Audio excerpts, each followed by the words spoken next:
اس programme کے اخراجات جو اسمر منسٹریز کے دوست اور پارٹنرز ادا کرتے ہیں۔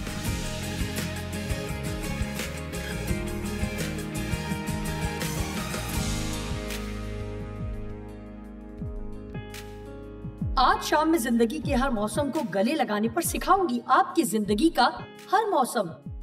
مجھے آپ کا تو نہیں پتا، لیکن میں اپنی زندگی سے پیار کرنا چاہتی ہوں۔ آپ صرف اس کے حصوں سے پیار نہیں کر سکتے۔ جب تک میں زندہ ہوں اس سے پیار کرنا چاہتی ہوں۔ میں ہر دن سے پیار کرنا چاہتی ہوں۔ آپ زندگی کے بجائے صرف اس کے حصوں سے پیار نہیں کر سکتے۔ آپ سیکھیں کہ اسے مکمل طور پر کیسے محبت کریں، اور ایک ہی طریقہ ہے ان باتوں کو گلے لگانے کا جو درد بھری یا تلخ اور ناانصاف ہیں، یا جنہیں ہم پسند نہیں کرتے، کہ اگر ہم کچھ بھیدوں کو جان لیں جن کے بارے میں پولوس رسول نے بات کی۔ اس نے کہا، میں نے بھید کو جانا، میں نے جانا۔ یہ جاننے کا عمل ہے۔ میں نے خوش رہنے کے بھید کو جانا ہے، اور خوش رہنے کا مطلب یہ نہیں کہ آپ کبھی بھی بدلاؤ کو نہیں چاہتے۔ یقیناً ہم سب کی زندگی میں ایسی باتیں ہیں جو ہمیں پسند نہیں، جو بے انصاف ہیں، اور ہم ان میں بدلاؤ دیکھنا چاہتے ہیں، لیکن ہم اس کے باوجود خوش رہ سکتے اور خوشی منا سکتے ہیں جب تک خدا ان حالات پر کام کر رہا ہے۔ اور میں کچھ کہوں گی، اگر ہم واقعی خدا پر بھروسہ رکھتے ہیں، مطلب اگر واقعی بھروسہ رکھتے ہیں، تو ہم ایسا کرنے کے قابل ہیں۔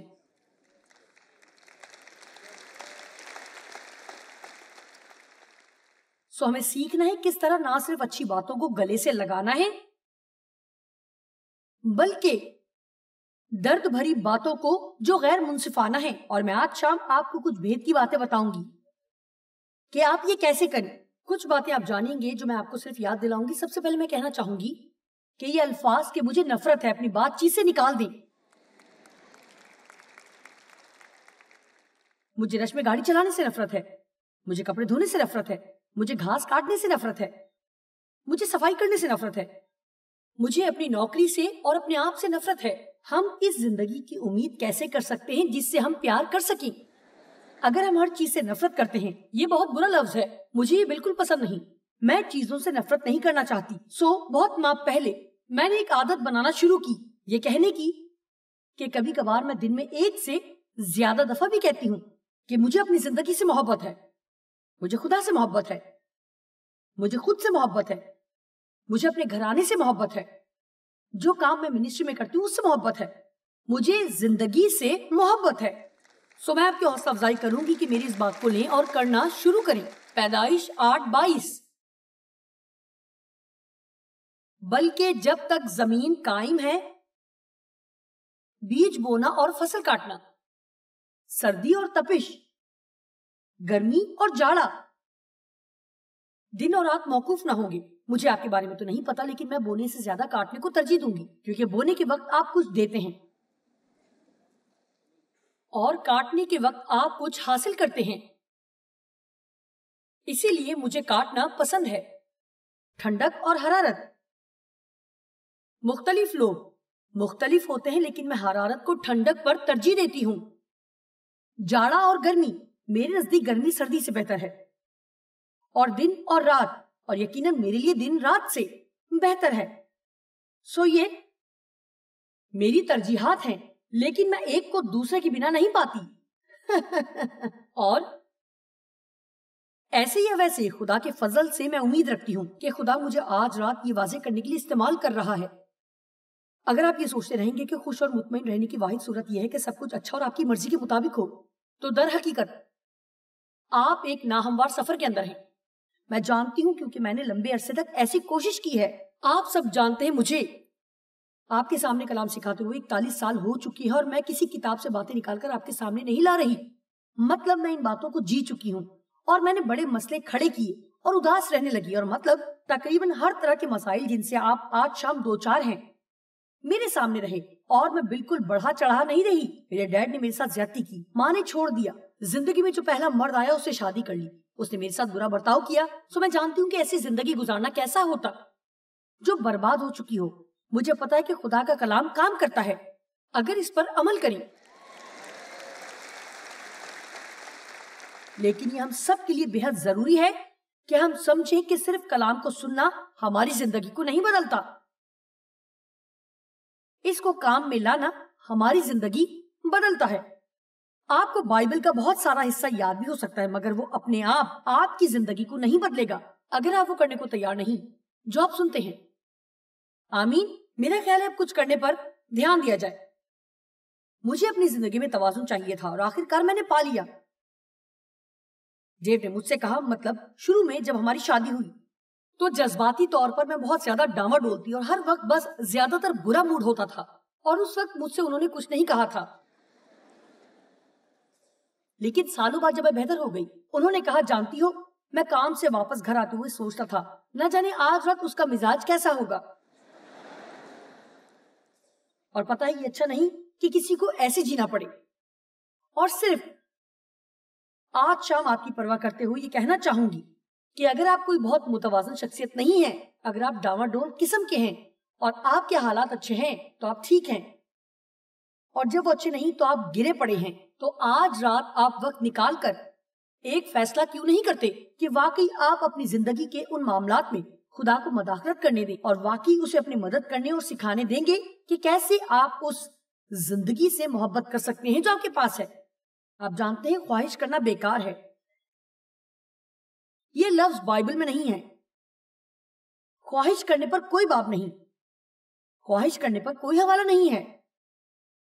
پتہ ہے سست لوگ خواہش کرتے ہیں جبکہ با مقصد لوگ کام پر نکلتے اور پورا کر کے لوٹتے ہیں.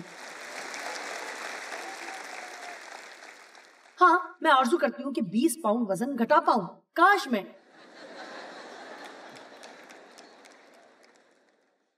قرض سے آزاد ہوتی.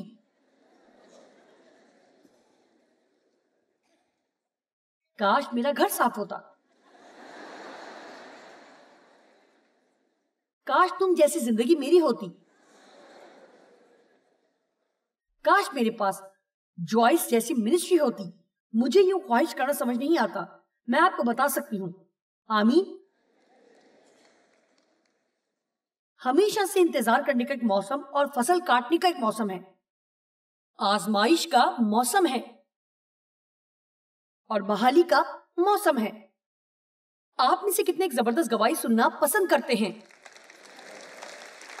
آپ کو پتا ہے آج دوپہر کے کھانے پر ہم نے پاسٹر اور ان کی بیوی کے ساتھ کھانا کھایا اور چند منسٹری کے اور لوگ تھے جو شہر میں ہیں. اور ہوا یہ کہ وہ ایک طرح سے گواہی کا وقت ہو گیا اور مختلف لوگ بات کر رہے تھے، مطلب ان چند زبردست چیزوں کے بارے میں جو ان کی زندگی میں ہوئی. لیکن بات کیا ہے، ہر ایک زبردست بحالی ایک بے حد مشکل وقت کے بعد آئی جو کہ تکلیف دہ تھا. اب یاد رکھیں آزمائش سے گزرے بنا گواہی نہیں بن سکتی. جس بات کے لیے ہمیں محتاط رہنا ہے وہ یہ کہ کہیں آزمائش کے بعد ہمارے پاس گواہی کے بجائے کڑنے کی باتیں ہی ہوں.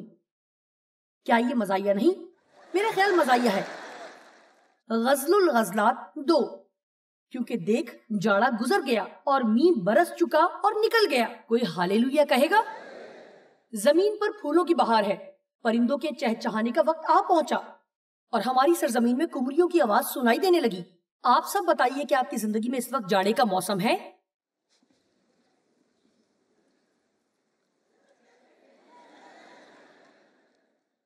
جانتے ہیں حالات تاریک اور سرد ہیں، کوئی ترقی نہیں، بہت سی ضرورتیں ہیں، وہی پرانی باتیں.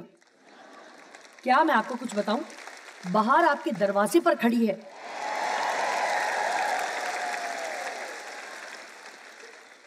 میں آپ کو بتاتی ہوں، کبھی بھی شیطان کو اپنی امید چرانے نہ دیں. مطلب امید سب سے طاقتور تحریک دہندہ ہے. جب آپ مسلسل امید رکھتے ہیں تو شیطان آپ کو شکست نہیں دے سکتا. اور لفظ امید کا سادہ سا مطلب یہ توقع رکھنا ہے کہ کسی بھی لمحے بھلا ہونے والا ہے.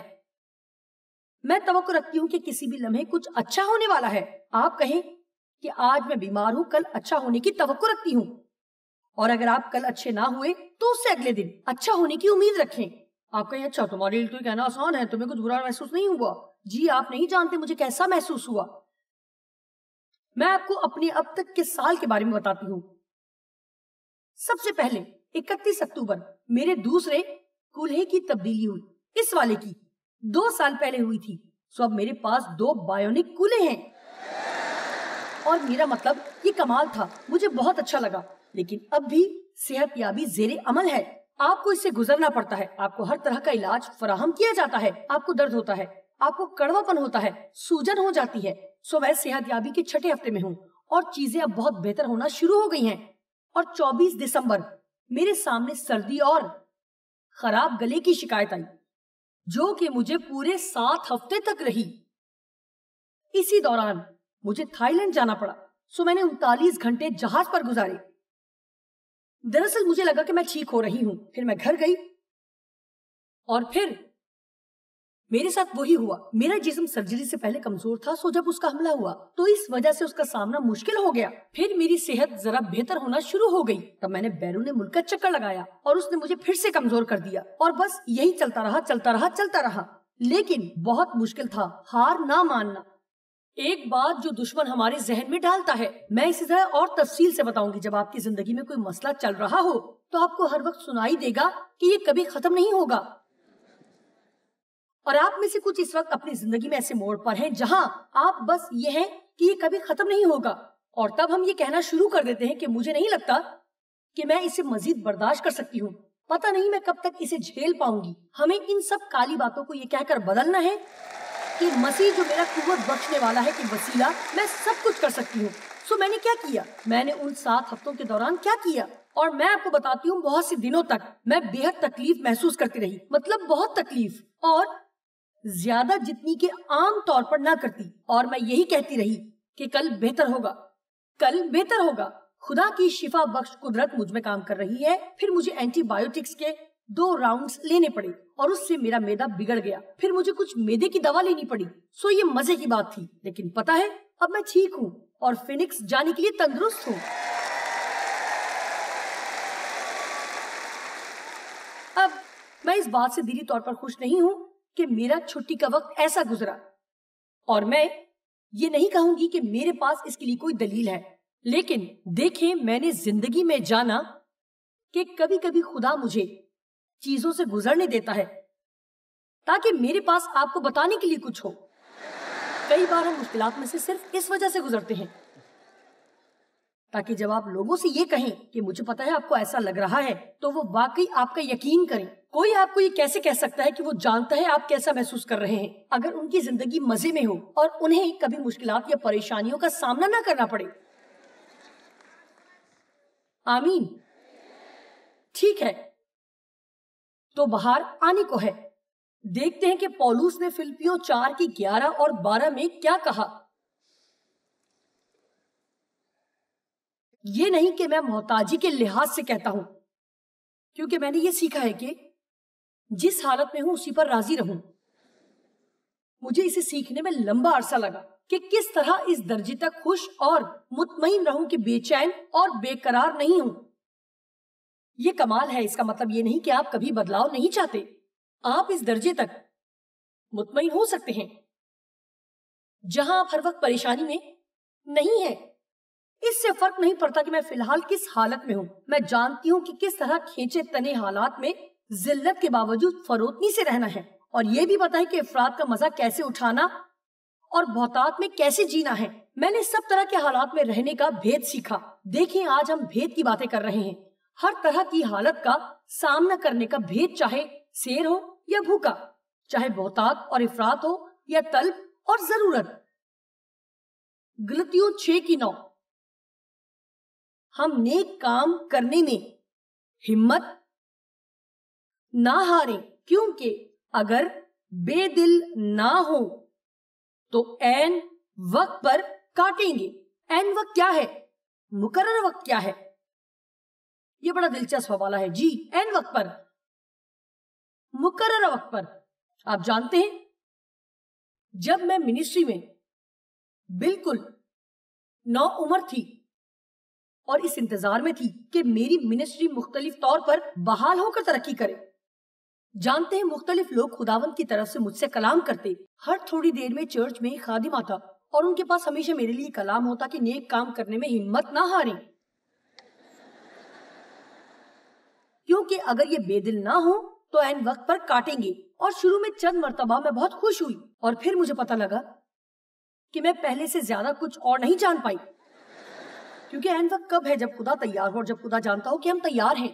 میں چاہتی ہوں کہ آپ سنیں، چاہے آپ کسی بھی بات کے لیے خدا پر ایمان رکھتے ہیں، اگر اس میں اور لوگ بھی شامل ہیں، کبھی کبھی آپ تیار ہوتے ہیں لیکن وہ نہیں، اور آپ کو ان کا انتظار کرنا ہوتا ہے. جب میں کچھ باتوں کے لیے انتظار کر رہی تھی کہ میری منسٹری میں ہو تو مجھے یاد ہے کہ میں نے ایک بار خدا سے کہا، خداوند میں جانتی ہوں کہ میں تیار ہوں. اس نے کہا ہاں تو ہے، لیکن کچھ لوگ جن کے ساتھ کام کرنے کی تجھے ضرورت ہے وہ نہیں ہے. کبھی کبھار آپ کو صرف کسی اور کا انتظار کرنا پڑتا ہے. اچھا، جب ہم انتظار کرتے ہو تب ہمیں کیا کرنا چاہیے؟ صبر کریں. کیا آپ کو اس لفظ سے محبت نہیں؟ میں نے اس دن جیف کو بتایا، میں نے کہا اوکے، میں نے طے کیا ہے کہ میں شاید کبھی بھی ایک مکمل صابر شخصیت نہیں بنوں گی. میں نے فیصلہ کیا ہے کہ اس کمزوری کو گلے لگانے اور اس کو جلال میں اپنے ساتھ لے کر جانے کا. اب میں خدا کا انتظار کرنے کے متعلق بہت کٹر نہیں بنتی، لیکن جب میرے پاس ایک مقصد ہے تو میں مقصد کی بہت پکی ہوں. اور میں آپ کو بتاتی ہوں کہ جب میں اپنا ذہن بنا لیتی ہوں، جیسے کہ میں صبح اٹھوں گی، ورزش کروں گی، واک کروں گی، اور میں یہ کروں گی، اور میں کپڑے پہنوں گی، اور ایک دو نوالے کھاؤں گی، اور میں اس وقت آفس پہنچ جاؤں گی. اگر لوگ مجھے اپنی فضول باتوں سے تنگ کرنے لگے ہیں، اور میری شوہر کو مجھے بھڑکانا بہت پسند ہے، سو وہ جانتے ہیں کہ میں کیسی ہوں، وہ کہیں گے آؤ اور میرے گلے لگو. اچھا سچ کہوں، جب میں اس طرح کے موڈ میں ہوتی ہوں تو قطعی گلے لگنا نہیں چاہتی. مطلب بے حد سچائی سے بتا رہی ہوں کہ سوچتی ہوں کہ گلے لگنا تو میری صبح کی تربیت میں شامل ہی نہیں ہے. لیکن آپ جانتے ہیں آپ اپنے شوہر کو منع نہیں کر سکتی کہ آپ کو گلے نہیں لگنا. سو میں جاتی ہوں اور گلے لگتی ہوں اور وہ مجھے پکڑ لیتے ہیں. جب میں کچھ کر رہی ہوں تو میں پہلے سے ہی ذہنی طور پر اگلی بات سوچ رہی ہوتی ہوں. اور کبھی کبھی یہ خطرناک بھی ہو جاتا ہے. ایک دن میں ٹریڈ مل سے اتری اور اسے چلتا ہوا چھوڑ کر اوپر چلی گئی. کام ختم ہوتے ہی مجھے اسے بند کرنے کی زحمت نہ ہوئی. مجھے آواز آتی رہی. ہاں وہ اب تک چل رہی تھی. اچھی بات ہے میں نے سن لیا، نہیں تو موٹر جل جاتی. دیکھیں ہم سب کے پاس چیزیں ہیں، آپ میرے لیے دعا کریں. وائز 3. اب میں یہ سارا نہیں پڑھوں گی لیکن مختصراً پڑھنا چاہوں گی. پہلی آیت سے 4 تک. ہر چیز کا ایک موقع اور ہر ایک کام کا جو آسمان کے نیچے ہوتا ہے ایک وقت ہے. پیدا ہونے کا ایک وقت ہے اور مر جانے کا ایک وقت ہے.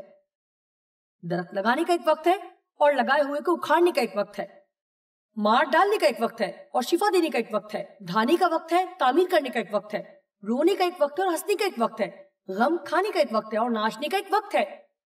لیکن 11ویں آیت کہتی ہے اس نے ہر ایک چیز کو اس کے وقت میں خوب بنایا. جانتے ہیں موت بھی خوبصورت ہے اگر خداوند کے وقت پر آئے. آمین. اور پتہ ہے میں نے خدا کو کہا ہے میں اپنے اس بڑھاپے کے وقت میں بھلائی کرنا چاہتی ہوں. میں کوئی کھڑوس بڑھیا نہیں بننا چاہتی، آپ کو پتہ ہے، اور میں اچھی موت مرنا چاہتی ہوں. جب میں جاؤں تو میں چاہتی ہوں یہ اچھا ہو. میں بھلائی سے جانا چاہتی ہوں. دیکھیے میرے خیال سے ہم جو بھی کرتے ہیں اسے ہم سب کو ممکنہ حد تک بہترین طور پر کرنا چاہیے. اور آپ میں سے کتنے بدلاؤ کو پسند نہیں کرتے؟ بہتر ہوگا اگر آج شام آپ اپنی سوچ بدل لیں، کیونکہ میں آپ کو بتا سکتی ہوں کہ چیزیں ہمیشہ بدلتی رہتی ہیں. ہمیشہ. میرے ڈینٹسٹ نے پچھلے ہفتے ریٹائر ہونے کا فیصلہ کیا. اس نے مجھے بتایا تک نہیں. جو لوگ اس کے لیے کام کرتے ہیں ان کو نہیں بتایا، اس نے بس فیصلہ کر لیا کہ وہ ریٹائر ہو جائے گا. اس نے انہیں بتایا، مطلب بالکل آخری دن، اور میں بس ایسی تھی. کیا جیف کہہ رہے تھے تمہیں نیا شخص پسند آئے گا، اور میں کہہ رہی تھی آپ کو کیسے پتا مجھے نیا پسند آئے گا، مجھے پرانا والا پسند ہے اور میں اس معاملے میں کچھ نہیں کر سکتی. جب اس نے ریٹائر ہونے کا فیصلہ کر لیا تو میں کچھ نہیں کر سکتی. پتا ہے آپ آئینے میں دیکھتے اور سوچتے ہیں میں نے ان کو باہر لانے کی کوشش کی.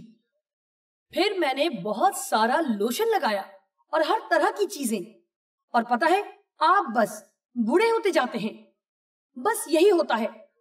ایک دن آئینے میں اپنے آپ کو دیکھتے ہوئے غور کیا کہ بہت کچھ جو کبھی یہاں ہوا کرتا تھا اب یہاں نیچے ہے.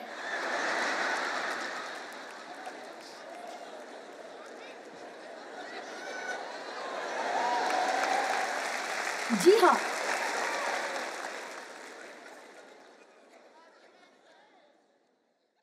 آپ کے آس پاس لوگ بدل جاتے ہیں اور آپ کبھی کبھی یہ بہتر ہوتا ہے, کبھی کبھی نہیں ہوتا. میری چند لوگوں سے دوستی تھی. مطلب میں ایک رشتے کے بارے میں سوچ رہی ہوں. کسی کے ساتھ 15 سال سے اچھی دوستی اور اب وہ شخص میری زندگی میں بھی نہیں ہے. اور یہ بری بات نہیں, بس یہ کہ میری زندگی کا ایک موسم ختم ہو گیا. بات یہ ہے کہ اگر ہم کسی چیز پر اڑے رہیں جبکہ خدا اسے ختم کر چکا ہو. جی ہاں, میں ہر سیکشن میں کہوں گی اگر ہم کسی ایسی چیز پر اڑنے کی کوشش کر رہے ہیں جسے خدا ختم کر چکا ہے,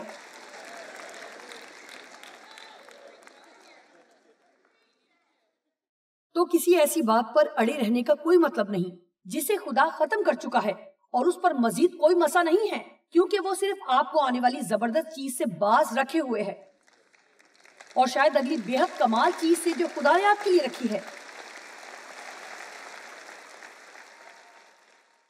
آج شام میں گہرے طور پر محسوس کر رہی ہوں کہ آپ سے کہوں کہ بہار دروازے پر کھڑی ہے. جی ہاں, ہار مت مانے اور بدلاؤ سے نہ کترائیں, اور کسی ایسی بات پر اڑے نہ رہیں جس کا کچھ فائدہ نہیں اور آپ کے لیے بالکل بے معنی ہے. خدا پر کسی بہتر چیز کے لیے بھروسہ کریں. اس نے ہر ایک چیز کو اپنے وقت میں خوب بنایا. مجھے یہ بے حد پسند ہے. زندگی کا ہر موسم اس کی تکمیل کرتا ہے اور ہمیں اسے گلے سے لگانا چاہیے. جی, درد بھرے موسموں کو بھی. جتنا ہم اس سے بھاگیں گے اتنا ہی تکلیف دے گا اور وقت بھی اتنا ہی لے گا. آپ کو بس یہ سوچنا ہے. اچھا, میں اسے یوں کہوں گی, میں ایک ایمرجنسی ٹیم کے متعلق ایک شو دیکھتی ہوں. میڈیکل ٹیم ہے, EMTS, جو حادثوں کی جگہوں پر جاتے اور حادثے کے شکار افراد کی مدد کرتے ہیں. ان پر غور کرتے ہوئے میں سوچ رہی تھی کہ سب سے پہلی بات جو وہ ہر متاثرہ شخص کو کہتے ہیں کہ اب آہستہ آہستہ گہری سانس لو, ریلیکس. عورت کو پیدائش کے وقت کیا کہا جاتا ہے؟ سانس لو, ریلیکس. پتہ ہے کیوں؟ کیونکہ آپ جس قدر بھی جذباتی تکلیف سے لڑتے ہیں, یا جسمانی تکلیف سے یا کسی بھی تکلیف سے, اتنا ہی زیادہ درد محسوس ہوتا ہے.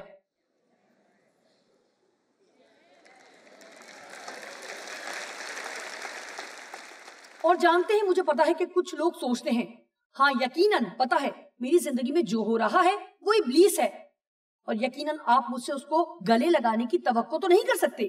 میں یہ نہیں کہہ رہی کہ آپ کو اس چیز سے محبت کرنی ہے, لیکن ہمیں اس بھید کو جاننے کی ضرورت ہے کہ خدا کا ہر اس چیز کے لیے مقصد ہے جسے وہ ہماری زندگی میں آنے دیتا ہے, اور ہم اسے کبھی سمجھ نہ پائیں تو بھی ہم خدا پر بھروسہ کر سکتے ہیں کہ اس کا کلام حق ہے, اور وہ ہمیشہ یہاں ایک اور بھید آ جاتا ہے. ہمیشہ ہر چیز خدا سے محبت رکھنے والوں اور اس کی مرضی چاہنے والوں کے لیے بھلائی پیدا کرتی ہے. ہمیشہ ہمیشہ ہمیشہ ہمیشہ. میرے خدا, میں مڑ کر اپنے بچپن کو دیکھتی ہوں اور وہ سب جس سے میں گزری, اور وہ تمام مسائل جو میری زندگی میں آئے, اور بہت سالوں تک میں کہتی رہی کہ کاش یہ سب نہ ہوتا. مجھے اس سے نفرت تھی, اور ان لوگوں سے بھی جنہوں نے میرے ساتھ وہ سب کچھ کیا, اور اس سے صرف میری زندگی برباد ہو رہی تھی. اور راستے میں کہیں میں ایسے موڑ پر آ گئی جہاں میں نے سوچا, اور آپ کو پتا ہے شاید یہ احمقانہ لگے, پتا نہیں, لیکن میں اب در حقیقت یہ نہیں کہہ سکتی. مجھے افسوس ہے یہ سب ہوا. جانتے ہیں کیوں؟ کیونکہ جو میں آج ہوں اس کی وجہ وہی ہے. در حقیقت جی ہاں, آپ میں سے کتنے ایسے ہیں کہ آپ کے مسائل تھے جنہوں نے آپ کا تعلق یسوع سے جوڑ دیا؟ جی, تو پھر آپ کو ان مسائل کے لیے خدا کا شکر کرنا چاہیے, کیونکہ جس چیز کو آپ اپنا سب سے بڑا دشمن سمجھ رہے تھے آپ کا سب سے بڑا دوست بن جائے گا. آمین. ہمیں ہر طرح کے معاملات میں خدا پر بھروسہ کرنے کی ضرورت ہے, اور اسے ہمیں اس مقام پر لے جانے دیا جائے جہاں ہمارے پاس ایک بڑی گواہی ہو جو دوسروں کی مشکلات میں ان کا حوصلہ بن سکے. آپ جانتے ہیں آپ کا رویہ آپ کے حالات کے ساتھ نہیں بدلنا چاہیے. آپ اپنی زندگی کا ہر موسم خدا پر اور اس کے وعدوں پر نگاہیں لگانے سے پرلطف بنا سکتے ہیں.